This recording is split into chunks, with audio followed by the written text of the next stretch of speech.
When you think about partnerships and let's say maybe more broadly ecosystems in tech, and if you're a startup, well, leveraging those ecosystems really reduce the value of incumbency and empower you as a business to build a new proposition or a new product very rapidly. So right now, all of these ecosystems, if you partner with them, you don't have to reinvent the wheel anymore. Hi, Elsa. Great to have you.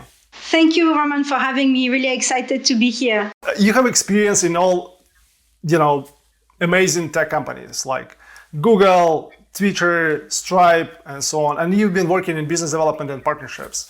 So can we start with a little bit of talking about yourself? Why you started with business development and partnerships, and can you share a little bit why you was excited about this area? When I made the decision to switch to working in partnerships, I had already previous experiences working as a software engineer for 7 years. And then I had an MBA under my belt, and I also had a couple of years of strategy consulting.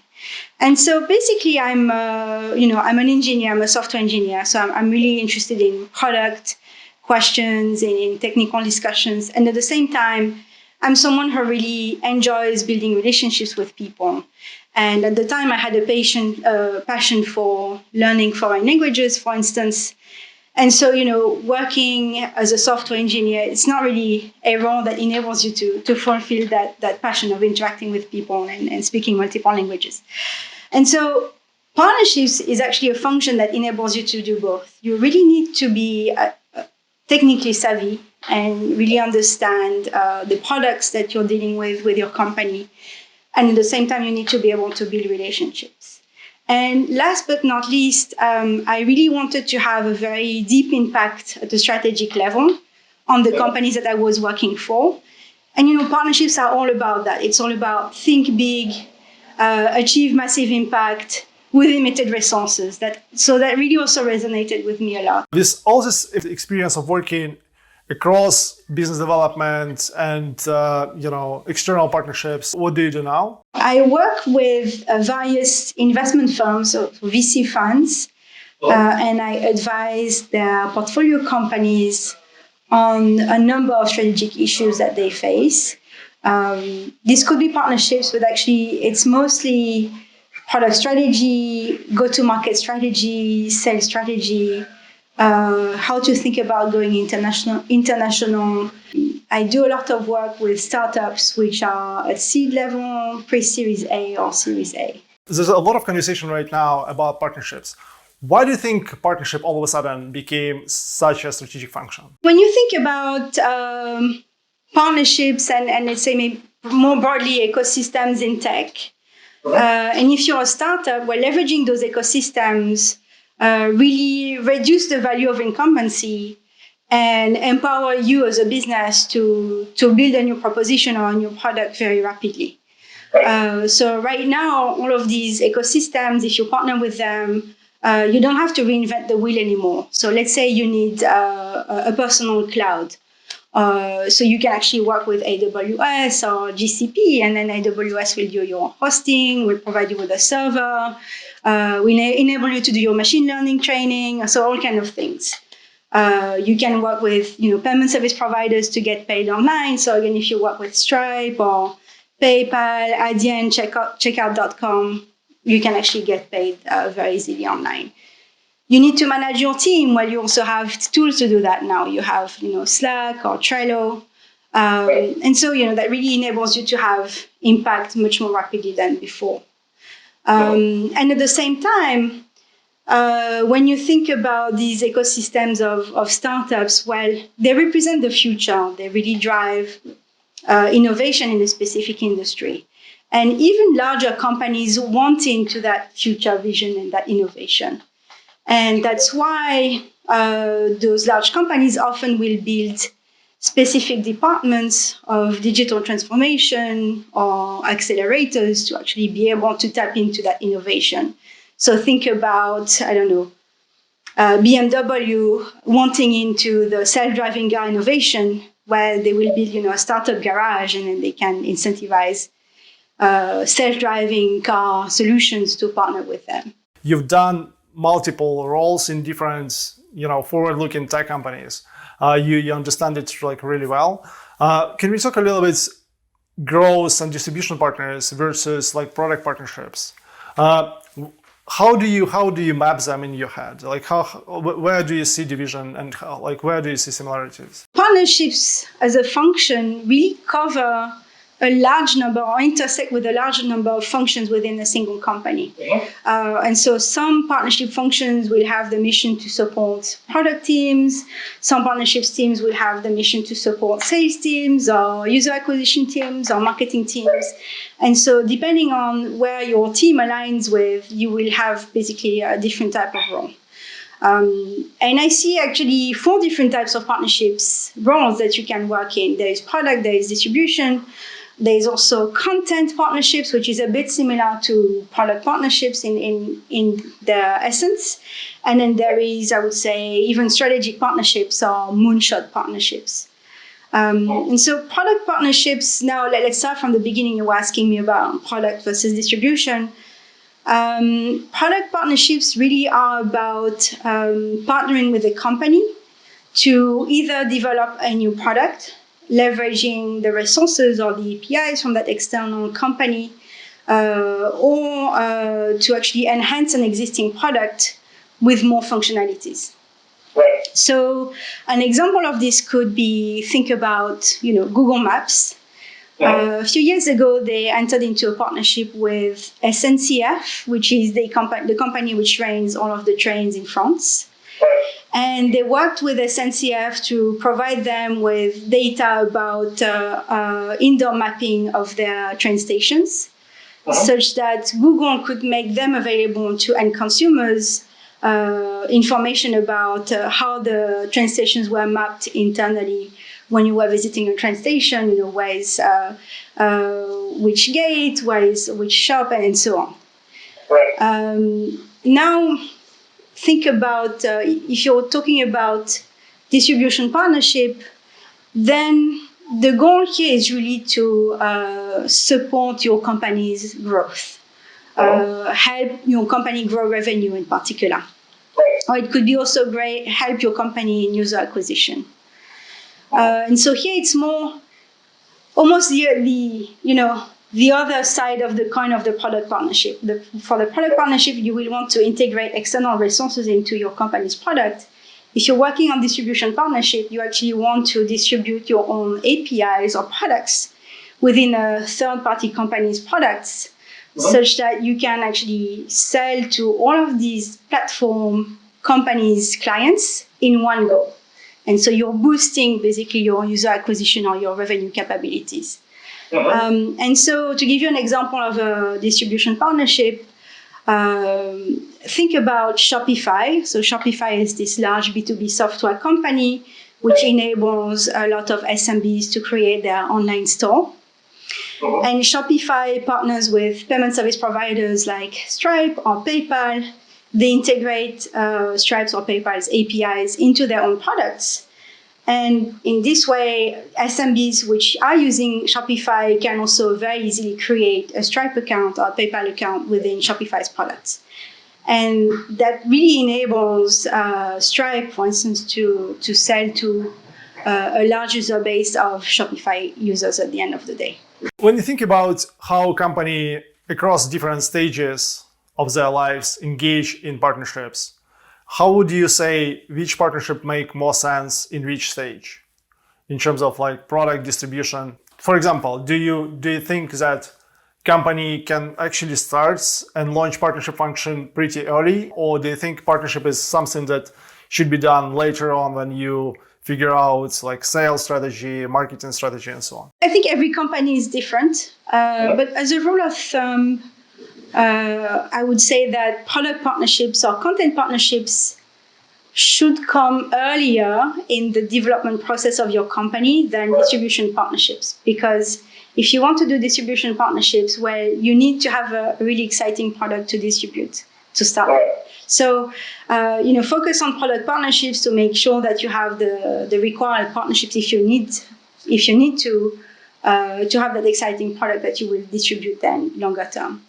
And then in terms of how this map out more broadly, thinking about distribution partnerships to the company stage you're in.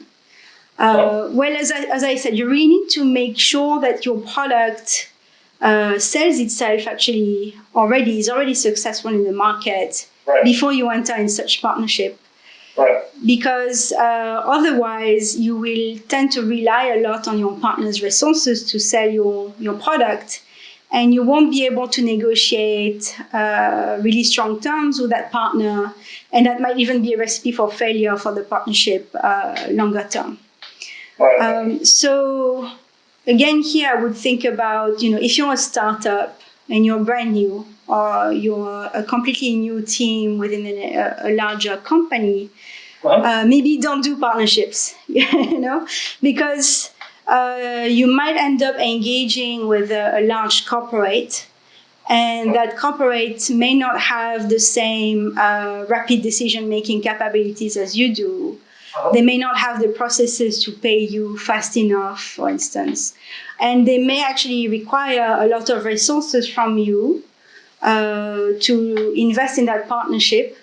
And so that effort for you as a startup will be very trajectory changing, but actually it might not be for the corporate at the other end of the day.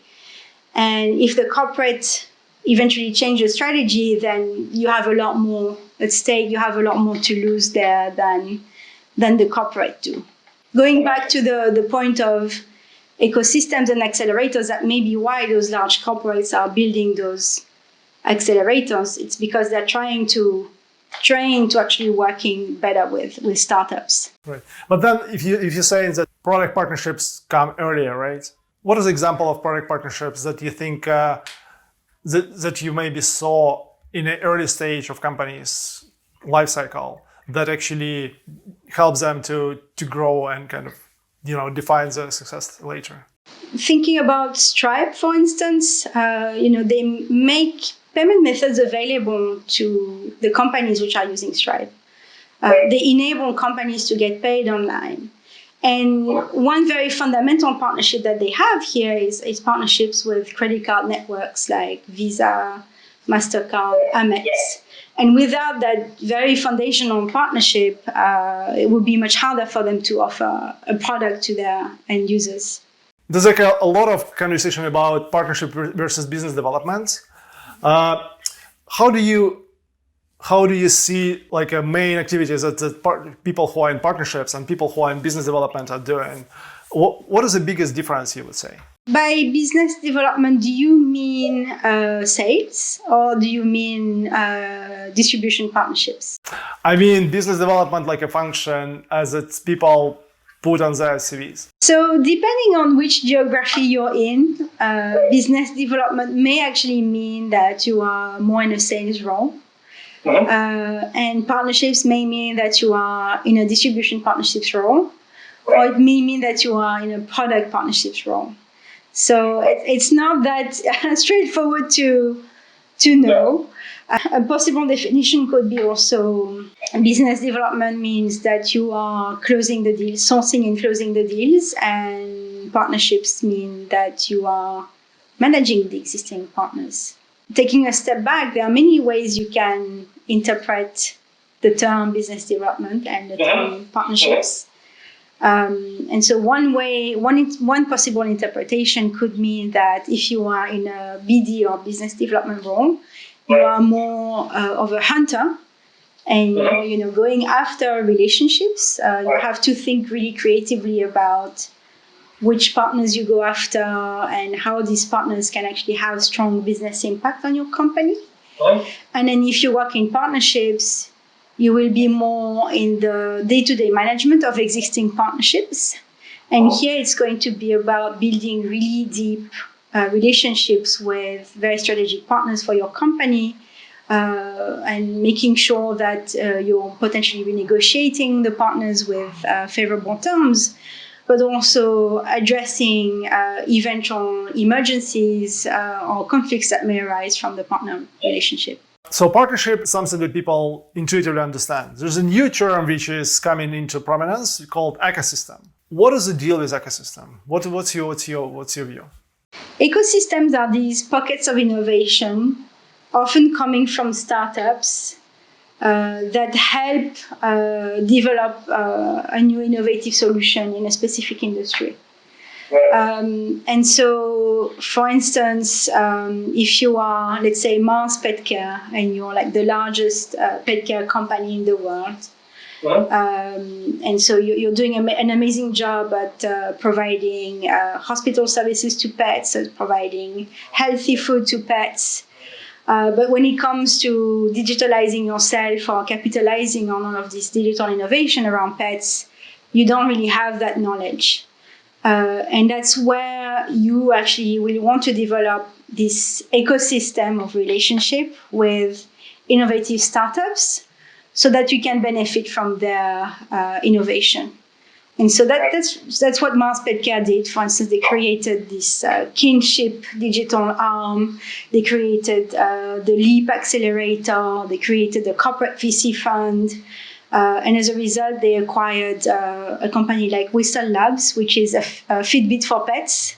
And that was their first stepping stone towards themselves thinking about which digital products they could develop and how they can leverage those solutions to create a better future for pets. I think it makes a lot of sense. Like distinguishing partnership is more like about joint distribution or joint maybe product, but then ecosystem is about innovation. It's about fostering innovation in a specific industry. When we think about this kind of recent disruption, right, facilitated by COVID, and seems to be a wave of digital transformation of all, like digital companies are growing like crazy, and then like non-digital companies are transforming themselves into more digital enterprise. How do you think this will influence partnership function or like dynamic between companies? It's really hard to anticipate what will happen in the future. It's really the million-dollar question. And everybody is facing a lot of uncertainty right now. And so the way to go here is certainly experimentation and learning by doing iteratively and seeing what works for you, for your team, and for your partner. And if I were to give advice to partnerships managers, I would say try to anticipate how COVID will impact, or think about how COVID impacted your relationship with your partner and what you can do about it. And the second thing would be think about how COVID is impacting your own business and what can you as a partnerships team or as a partnership manager do about it. The first angle here is, just anticipate how will COVID have impacted your partner. Is this a supply chain partner? Is it a Deliveroo or an Uber? Or and therefore, are they really unable to deliver certain services because they're impacted by this crisis? And so there, think about, will they experience strong changes in strategy? Will that distract from the relationship that they have with you? Can they become even litigious with your contract? And try and anticipate everything.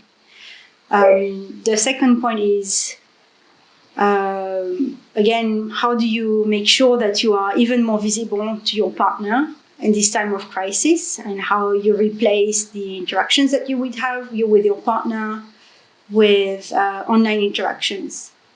And that might be more challenging if you're dealing with a partner which is in a country where business relationships are more personal versus transactional. So obviously, the switch to online might be easier to achieve if you're dealing with a partner in the UK versus a partner in Brazil or a partner in Russia or in South Korea. And then the second point is really think about how your own business is impacted by COVID.